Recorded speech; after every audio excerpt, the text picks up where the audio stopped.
Bueno, en este video vamos a hablar de ruido eléctrico. Por definición, es la energía eléctrica no deseada dentro de la banda de paso de la señal. Vamos a hacer una clasificación de ruido. Primero lo dividimos en dos partes. El ruido correlacionado es el ruido que solo existe cuando hay una señal.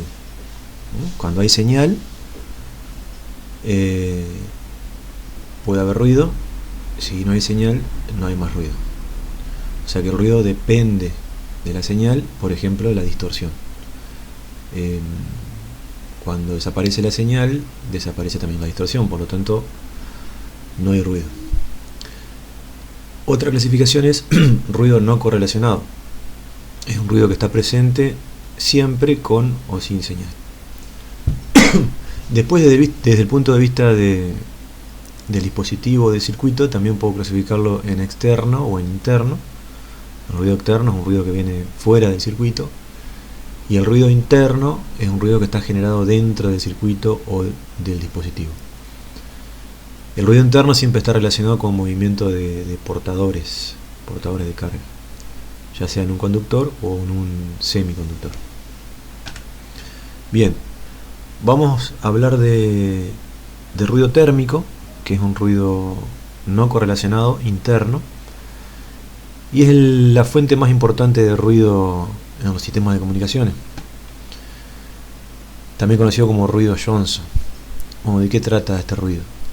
Debido a la agitación térmica en un conductor, ya sea una resistencia, un pedazo de cable, un pedazo de pista de circuito impreso, cualquier conductor, los electrones libres se mueven en forma aleatoria dentro del material, y el material sigue siendo eléctricamente neutro, porque los electrones libres, la cantidad de electrones libres va a ser igual a la cantidad de iones positivos. O sea, el átomo, por ejemplo, de cobre, que le falta un electrón, que ese electrón pasó la banda de conducción. Recuerden que ese átomo que le falta un electrón es un ion positivo. Bueno, la cantidad de electrones libres y de iones positivos es la misma, por lo tanto el material sigue siendo eléctricamente neutro. Pero justamente debido a este movimiento aleatorio provocado por la temperatura, puede existir una distribución no uniforme de cargas. ¿Qué quiere decir esto? Bueno, que en determinada parte del material hay más electrones libres, por lo tanto en otra parte quedaron más iones positivos. Entonces hay una zona que está cargada más negativa y una zona que está cargada más positiva. Bueno, y eso, además de ser no uniforme, también tiene distribución aleatoria en el tiempo. Entonces, esa diferencia de potencial que aparece entre los terminales debido a este fenómeno tiene valor medio 0, igual a 0, y tiene un valor instantáneo distinto de 0. Pero no lo conozco. Lo que sí se conoce es el valor RMS. O sea, el valor instantáneo no lo conozco, pero sí puedo conocer el valor RMS. El valor RMS, esto viene de un estudio físico muy complicado. Nosotros directamente vamos a ver la expresión de ese valor de tensión RMS, esa diferencia de potencial en RMS, y va a ser igual a 4kTr por B, la raíz de todo eso, donde K es la constante de Boltzmann, T es la temperatura en grados Kelvin, R es el valor de resistencia de ese conductor, y B es el ancho de banda con el que mido esa diferencia de potencial, ese valor RMS. Yo ese valor lo voy a medir con distintos medidores que tienen distintos anchos de banda, o con distintos amplificadores que tienen distintos anchos de banda. Entonces, es directamente proporcional al ancho de banda. Directamente, o sea, el valor de tensión RMS del ruido térmico es directamente proporcional a la temperatura, al ancho de banda y al valor de resistencia. Yo, si quiero mejorar ese ruido, lo quiero hacer más pequeño, tengo que bajar alguno de estos parámetros, ya que la constante justamente es una constante, la constante K. Bien, vamos a ver un modelo de circuito para estudiar el ruido térmico. Por ejemplo, vamos a tomar una resistencia real, que la llamamos resistencia ruidosa. Siempre está presente, sí, al haber una temperatura mayor a 0 grados Kelvin, siempre va a haber ruido, porque siempre va a haber movimientos aleatorios de electrones. Esté o no esté conectada a algo, esa resistencia siempre entre sus bornes. Imagínense una resistencia real o un tramo de pista de circuito, o cualquier material conductor, siempre va a tener un valor RMS de tensión de ruido térmico. Yo esa resistencia la puedo dibujar con otro circuito equivalente acá, donde pongo en serie un generador de tensión con una resistencia ideal sin ruido. Me queda un circuito como este. Ese generador de tensión va a tomar este valor, justamente el valor que habíamos visto acá. Entonces esto lo llamamos fuente de ruido térmico. Esto es equivalente a una resistencia real desde el punto de vista del ruido, ¿no? Ahora, si yo conecto a este circuito, que es el equivalente de esto, una carga RL, una carga sin ruido, ideal sin ruido, que tenga el mismo valor de esa resistencia que estoy analizando, bueno, acá por simple división de tensión va a caer la mitad de la tensión en cada resistencia, y esta condición va a ser la condición para la máxima transferencia de potencia de esta fuente. O digamos, este ejercicio, este invento que estoy haciendo, teórico, me sirve para saber cuál es la máxima potencia de ruido que puedo extraer del conductor o de la resistencia que yo estoy estudiando. Bueno, y sabemos que por el teorema de máxima transferencia de potencia, que esa condición se da cuando la carga es igual a la resistencia interna de ese generador. Entonces, en este caso, cae mitad de tensión del generador en cada una de las resistencias, y puedo hallar la potencia como el cuadrado del valor RMS sobre la resistencia, B cuadrado sobre R. Bueno, esa va a ser la máxima potencia, vamos a llamar potencia de la máxima potencia de ruido que puede entregar una fuente de ruido. Ruido térmico, siempre hablando, ¿no? Hay otras clases de ruido, pero ya les dije, esta es la principal. Hay otra que se llama ruido flicker, por ejemplo, que está presente en los semiconductores, pero ese es un ruido que se manifiesta en baja frecuencia. Bien, entonces la expresión de la potencia de ruido queda de reemplazar la expresión que conocemos nosotros de ruido RMS acá, y después de simplificar, esto va a ser igual a KT por B, donde vamos a ver, lo que llama la atención es que ya desaparece el valor de resistencia, y la potencia de ruido que puede entregar una resistencia no depende más de esa resistencia, simplemente depende de la temperatura y del ancho de banda con que yo voy a medir, o el ancho de banda del amplificador al cual va a estar afectado por este ruido. Bien, y como toda potencia tiene unidades de potencia, que puede ser watts en el sistema internacional. Acá hay un análisis de unidades. Bien, acá hay un pequeño ejemplo. No hace falta que me lo entreguen a estos ejercicios, simplemente háganlos y veanlos con detenimiento, donde pide hallar el valor de tensión RMS en volt, por supuesto, de una resistencia de 50 ohm a 17 grados Celsius, esto hay que pasarlo a Kelvin, y con un ancho de banda de 1 megahertz. Bueno, el resultado es 0,895 microvolt, un valor muy pequeñito. El ruido térmico está, dependiendo del ancho de banda y de la temperatura, está en el orden siempre de los microvolts. Bien, acá hay otro ejemplo más donde nos pide calcular la potencia de ruido entregada por una resistencia de 50 ohm a 290 Kelvin a otra resistencia de 50 ohm, pero recordemos que no importa nada de esto, sino que únicamente importa, para saber la potencia de ruido, la temperatura y el ancho de banda.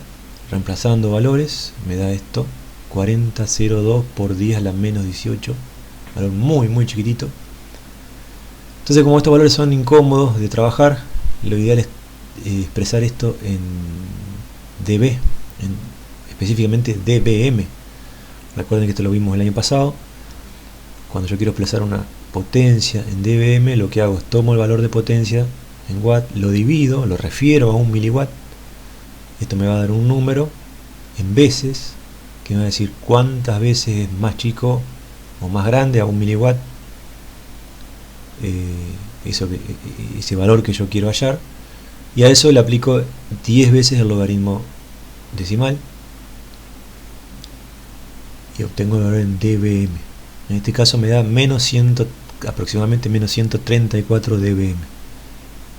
Eso es lo que, la potencia que entrega una resistencia de 50 ohm a otra de 50 ohm. Bueno, recordemos que no importa mucho la resistencia, no importa nada específicamente. Es el valor de potencia a una temperatura de 290 Kelvin y en un ancho de banda de 10 kHz. El valor de potencia de ruido térmico. Ahora veamos este concepto de densidad espectral de potencia y densidad espectral de voltaje de ruido térmico. Este parámetro, la sigla es PSD por Power Spectral Density, y es el cociente entre la potencia en watts de ruido térmico sobre el ancho de banda. Si reemplazo las expresiones, queda que la densidad espectral de potencia de ruido térmico es K por T, ya no depende del ancho de banda, porque justamente se podría decir que es la potencia de ruido por unidad de ancho, de banda, ¿sí? Entonces sería o ruido por hertz sobre hertz. Entonces la densidad espectral de potencia de ruido es la potencia de ruido por unidad de ancho de banda, o la potencia de ruido que hay en un hertz. Entonces si yo averiguo en el ancho de banda de un hertz, por ejemplo entre 100 y 101 hertz, o entre 1000 y 1001 hertz, o entre 1 giga y 1 giga más 1 hertz, ¿qué potencia hay? Yo puedo hacer una gráfica y decir, bueno, acá hay tal potencia, acá tal otra, acá tal otra. Y si yo hago eso con una fuente de ruido térmico, lo que voy a encontrar es que ese cálculo siempre me va a dar una constante y va a ser K por T. Entonces el ruido térmico tiene densidad espectral constante y lo sostiene hasta los terahertz. No es que es infinitamente constante, pero bueno, esta es una frecuencia que podemos considerarla infinita y solo depende de la temperatura. O sea, la densidad espectral de potencia de ruido térmico solo depende de la temperatura y tiene una distribución uniforme o constante. Miren que este eje es frecuencia. Bien, hablemos un poco de las unidades. Como dijimos, es watt sobre hertz, o dBm, que esta es una unidad de potencia en dB sobre hertz. Acá hay un ejemplo. ¿Cuánto vale la densidad espectral de potencia a 17, de ruido térmico, ¿no? Siempre ruido térmico, a 17 grados Celsius o 290 Kelvin. Hacemos esta cuenta acá. Y hallamos el logaritmo. Y esto me da menos 174 dBm por hertz. Sobre hertz, ¿no? Bien. Esto significa que a 17 grados Celsius, para cualquier resistencia, la potencia de ruido térmico mínima es menos 100, o sea, en un ancho de banda de 1 Hz, es menos 174 dBm.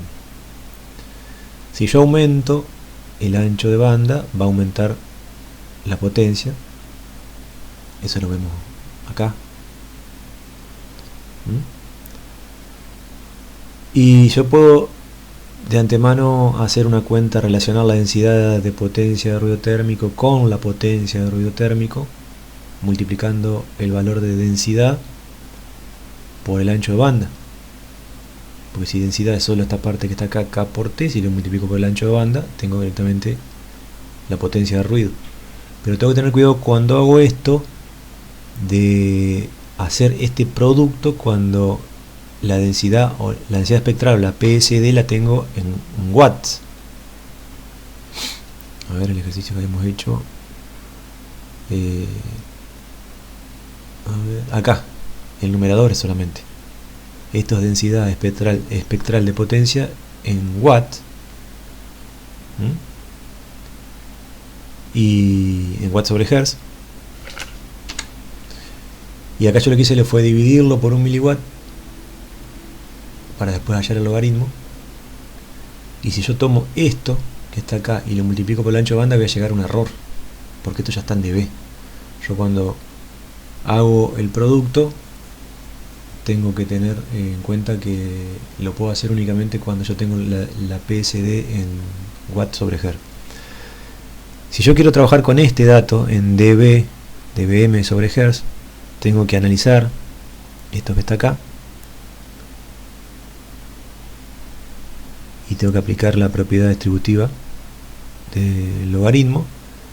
Entonces puedo tomar ese dato de menos 174 y sumarle 10 veces el logaritmo del ancho de banda, al cual yo quiero medir qué potencia va a tener, y el resultado va a ser también una potencia en dBm.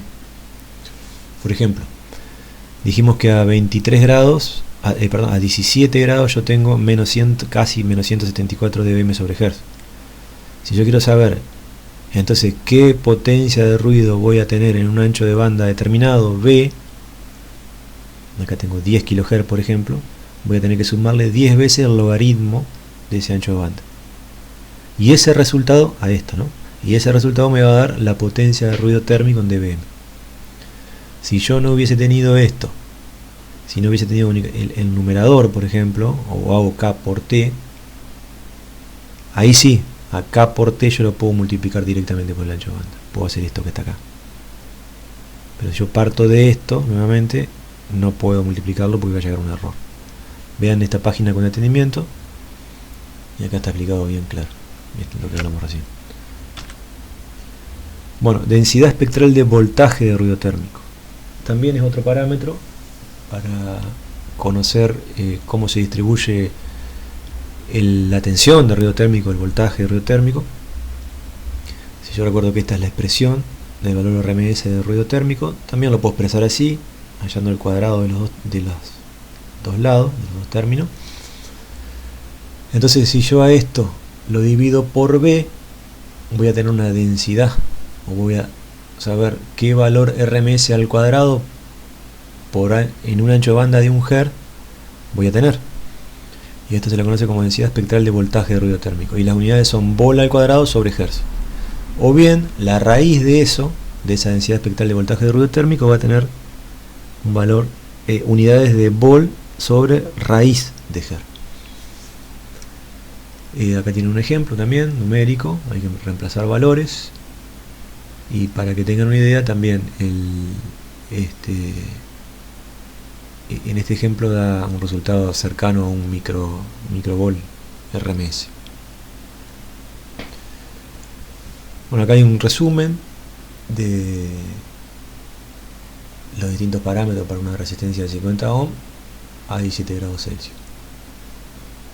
Tengo una densidad de voltaje de ruido térmico de 8 por 10 a la menos 19 vol al cuadrado sobre hertz.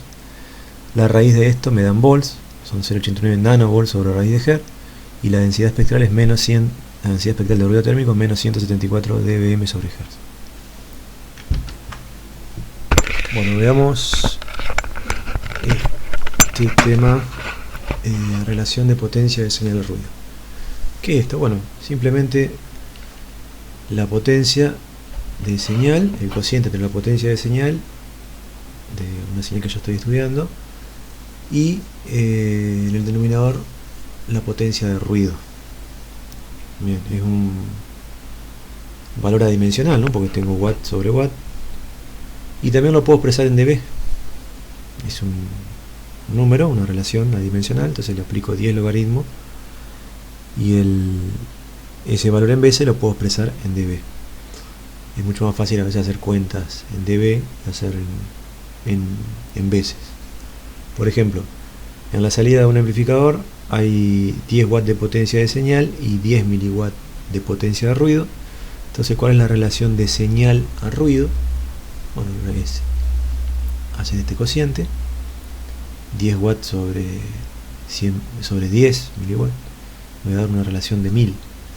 Si yo a eso le aplico 10 veces el logaritmo decimal, me da 30 dB. Bien. otro concepto más, factor de ruido y cifra de ruido. Bueno, la definición de factor de ruido es el cociente, ahora sí, de la relación de señal de ruido a la entrada de algún dispositivo que yo estoy estudiando, por ejemplo este, un amplificador.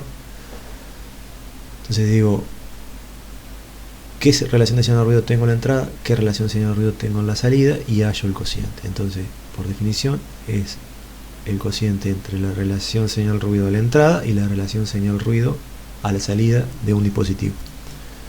Eso es el factor de ruido. Y la cifra de ruido es esto mismo, pero dB. O sea, 10 veces el logaritmo del factor de ruido es la cifra de ruido. Y la obtengo en dB.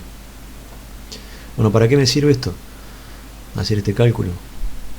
Saber qué relación tengo entre esta señal de ruido y esta señal de ruido. Bueno, indica cuánto se deteriora la señal al pasar por una etapa de un circuito. Por un amplificador, un mezclador, un modulador. Todos los circuitos reales agregan ruido. Y en el mejor de los casos, un amplificador ideal que no agregue ruido interno, amplifica la señal de entrada, pero también amplifica el ruido. O sea que no puedo mejorar la relación señal-ruido con un dispositivo. Entonces el caso ideal de una etapa amplificadora es que tenga un factor de ruido igual a 1 y una cifra de ruido igual a 0 dB. En los casos reales siempre el factor de ruido es mayor que 1, porque la relación señal-ruido en la entrada siempre es mayor que la relación señal-ruido a la salida. Valores buenos de cifra de ruido de un transitor, de una etapa, están en el orden del dB. Un poquito menos también hay. Por ejemplo, si un amplificador tiene una figura de ruido de 6 dB, algo bastante malo, me dice que la relación señal-ruido a la entrada es 6 dB mayor que la relación señal-ruido a la salida. O sea que la señal empeoró 4 veces la relación señal-ruido. Bien. Vamos a ver cómo podemos expresar en alguna fórmula el ruido interno que genera un amplificador o un dispositivo que estoy estudiando. Veamos primero el caso de un amplificador ideal donde no se genera ruido. En la entrada tengo una relación señal-ruido, o sea, en la entrada tengo señal y tengo ruido. Con eso una determinada relación de señal-ruido.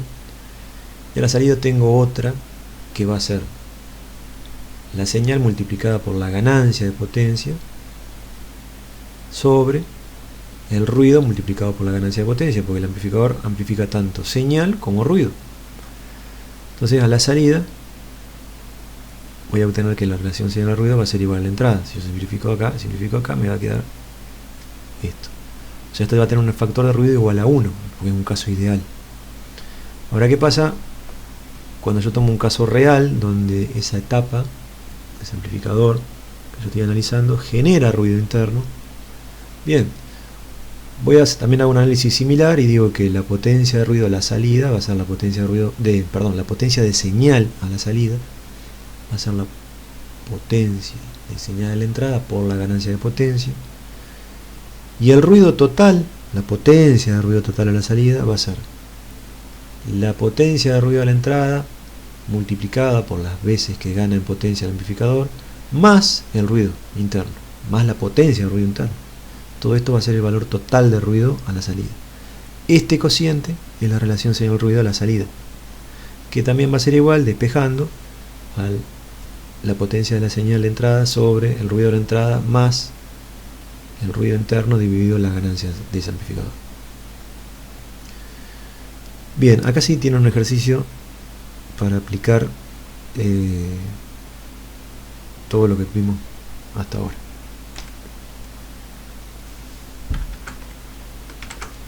Bueno, los ejercicios no hace falta que me los envíen, pero tengan en cuenta que en alguna evaluación que podemos llegar a tener, no sé todavía cómo vamos a resolver ese tema, pero que en ese tipo de evaluaciones los ejercicios de ruido son muy similares a los que están acá.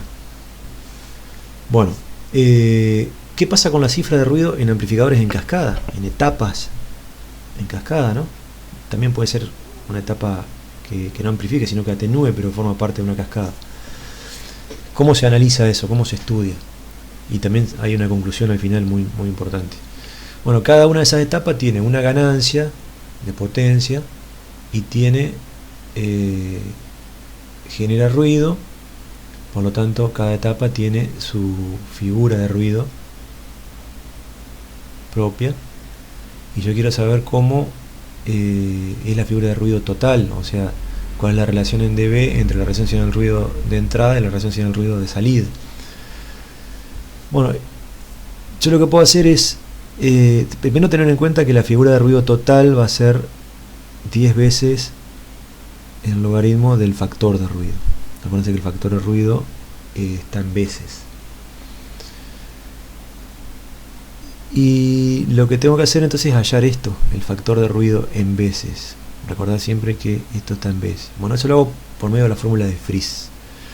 La fórmula de Friis me dice que el factor de ruido total, necesario para sacar la figura de ruido, va a ser igual al factor de ruido de cada una de las etapas, donde el segundo término va a estar dividido por la ganancia de potencia de la primera etapa, el tercer término por el producto de la primera y la segunda, y así sucesivamente. Entonces, como yo en realidad conozco la figura de ruido, yo esto lo paso a veces y obtengo f de cada una de las etapas, puedo sacar el factor de ruido total. O a lo mejor voy a conocer la relación señal de ruido acá, digo por si viene un ejercicio parecido. Entonces, si yo tengo esta relación señal de ruido acá y tengo esta relación señal de ruido acá, puedo sacar o la figura de ruido o el factor de ruido de esta etapa, y así con todas. Tengo que tener datos que me sirvan, ¿no? Entonces, teniendo el factor de ruido de cada una de las etapas y la ganancia de cada una de las etapas, aplico la fórmula de Friis y obtengo la figura de ruido total. Bien, veamos la conclusión que puedo sacar yo de acá. Si veo que de acá veo que el factor de ruido total va a ser la suma de cada uno de estos términos, y el primer término no está dividido por nada, o sea, este es el término más significativo, el más grande de toda la suma. Entonces, y corresponde al factor de ruido de la primera etapa, donde ingresa la señal. Entonces, la conclusión que yo saco, y muy importante, es que en una cascada de amplificadores yo tengo que poner el amplificador que mejor figura de ruido tenga, o el amplificador, dicho de otra manera, que menor ruido interno genere, lo tengo que poner al principio, porque va a ser el que más va a contribuir al factor de ruido total, porque los demás términos que están relacionados con cada una de las etapas están divididos por un número grande, ¿no? Que son las ganancias de cada una de las etapas. Esa es la primera conclusión. Y segunda conclusión, que además de tener muy buena figura de ruido, tiene que tener muy buena ganancia, porque el segundo término está dividido por esa misma ganancia sola. Si esto tuviese una ganancia de 1, que no gana nada, fíjense que este segundo término, que corresponde a este amplificador, también estaría jugando un papel importante en el factor de ruido total. En cambio, si esto tiene un factor de ruido no muy bueno, pero esto gana mucho, este término se hace muy chiquito, ¿no? Entonces, esta ecuación, esta fórmula de Friis, la fórmula de Friis para el factor de ruido, Friis tiene otras fórmulas para antenas también. Bueno, en este caso, esta fórmula, la fórmula de Friis, es importante para sacar esas conclusiones, ¿no? En una cadena de amplificación, en los casos reales siempre son amplificadores en cascada. Eso creo que ya lo habíamos hablado, para evitar de tener un solo amplificador con mucha ganancia y que sea inestable. Cuando yo necesito amplificar, tener mucha ganancia, lo que hago, pongo cascadas de amplificadores con ganancias menores cada uno de ellos, pero que son estables. Bien, entonces cuando tengo que hacer una cascada, pongo al principio siempre el amplificador que tenga mejor factor de ruido y que tenga la mayor ganancia.